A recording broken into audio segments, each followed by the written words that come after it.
name is Father Lawrence Jagfeld, a Franciscan friar of the Sacred Heart Province, and I am the administrator of CUSA, an apostolate of persons with chronic illness or disability.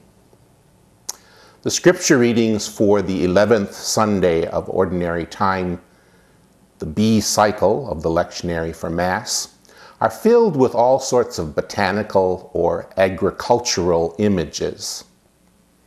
In the prophet Ezekiel, we hear how God will rescue the people of Israel, reclaim them as a cedar tree that he will plant on the mountain of the Lord.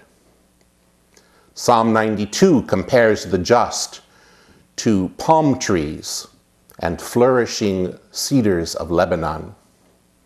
And the gospel presents us with the parable of the sower broadcasting the seed and the parable of the mustard seed. All of these images come together or are tied together when we hear the words of St. Paul in his second letter to the Corinthians.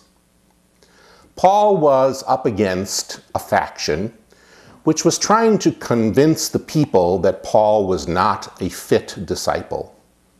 They cited the fact that he had experienced many difficulties, shipwreck, floggings, stonings, as well as a debilitating disease of the eyes. They maintained that God would not treat a worthy disciple in this way.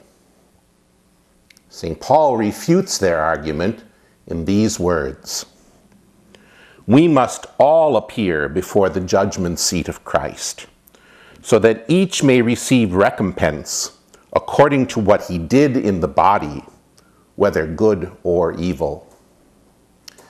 This is where those agricultural images, those harvest images, come to bear. The harvest is often used in the scriptures as a reference to the end times, the time when God will return and will claim his people for himself. St. Paul tells us that all growth, the growth of seeds, the growth of human beings, is under the power of God. It is not something that we are responsible for. All we can do is to believe. And when we believe, we are like seed that is planted in good ground. And when God returns, God will find us to be like those palm trees and those flourishing cedars of Lebanon.